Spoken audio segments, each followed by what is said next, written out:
Sa October 23, muling diringgin ng Senado ang mga alegasyon ng pang-aabuso ni Pastor Apollo Quiboloy. Hihilingin na ng Senado sa Korte na humarap sa kanila ang pastor at ang mga kaso ni Quiboloy sa Pilipinas hiwalay pa sa mga asunto niya sa Amerika kung saan ang kapwa-akusado niya ay nakipag-areglo para sa mas mababang parusa. Saksi, si Joseph Moro. Sa kasong sex at labor trafficking operations sa Amerika na isinampa noong 2021, kapwa-akusado ni Pastor Apollo Quiboloy si Marisa Duenas, tagapamahala ng operasyon at Human Resources Manager ng Kingdom of Jesus Christ sa Amerika. Sa isang plea bargaining agreement itong October 7, nakipag-areglo si Duenas sa Attorney's Office ng Central District ng California para sa mas mababang parusa.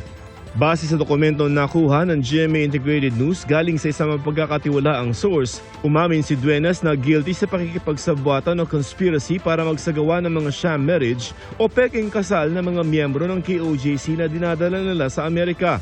Sa pagitan daw ng taon 2015 hanggang January 29, 2020, may sabwatan daw mga akusado kasama si Quiboloy na magsagawa ng marriage fraud na paglabag sa batas ng Amerika.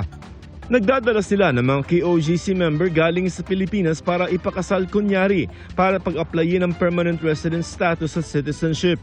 Kapag naikasal na at resident na sila, ipinapadivorce si Duenas ang mga ito para gawin ulit ang sham marriage sa iba pa. Sa plea bargain agreement ni Duenas, irerekomenda ng California Attorney's Office ang 2-level reduction sa dapat na parusang kulong kay Duenas. Ang kaso sa Amerika kung saan umamin na guilty si Duenas ang dahilan kung bakit wanted sa Amerika si Pastor Apollo Quiboloy na kapwa niya akusado. Dito sa Pilipinas may kaso rin na qualified human trafficking at child sexual abuse si Quiboloy. Kahit hindi kasama si Duenas sa mga kapwa-akusado ni Quiboloy sa mga kaso niya sa Quezon City at Pasig Regional Trial Court, masaya pa rin ang kampo ng mga biktima na may umamin sa mga kasabat umano ni Quiboloy sa Amerika. Although doon sa nakalagay naman doon sa plea bargaining agreement na hindi binding, pero just the same,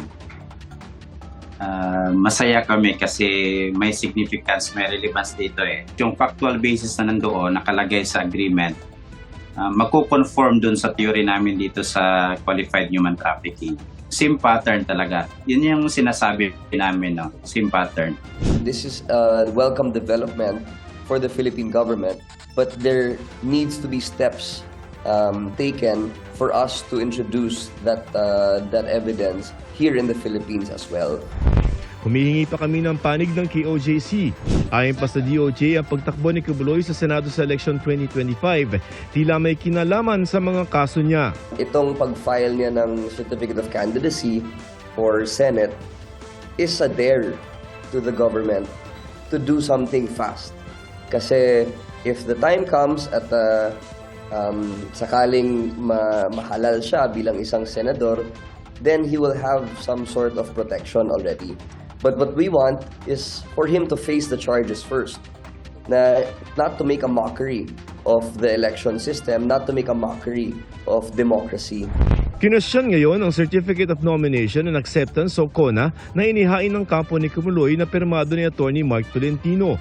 Sabi ni Tolentino, siya ang presidente ng Workers and Peasants Party o WPP at noon pang 2022 elections, siya na umano ang pumipirma ng CONA ng mga kandidato ng partido. Based on the record ng COMELEC, I am the president of WPP. I have with me the certification from the COMELEC. Kung makita nyo po, ang presidente dyan is Mark Christopher Tolentino. And may authority din tayo to sign the CONA from the COMELEC. Pero giit ni Attorney Sonny Matula na tumatakbo ring senador, siya ang presidente ng WPP. Nagsagawa raw sila noon ng party convention kung saan pinili ang kanilang mga kandidato pero wala naman daw doon si Tolentino. Para bagang hina-hijack nila yung WPP para pabanguhin si Apollo Quiboloy. At sa aming tingin yan, it's a game of smoke and mirror na gustong lituhin ng ating mga kababayan. Palagay ko gumagamit sila ng mga eskema ng mga magikero para pagtabunan yung mga kaso na hinaharap ni Apollo Quiboloy. Ipinakita rin ni Matula ang sworn list of authorized signatories sa CONA na isinumitin nila sa COMELEC noong September 25. Wala sa listahan si Atty. Tolentino.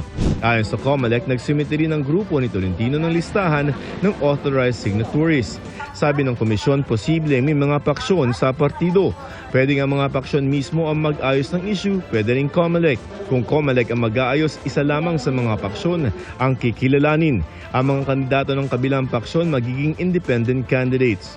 Sabi ng Supreme Court, the COMELEC is empowered to resolve intra-party dispute.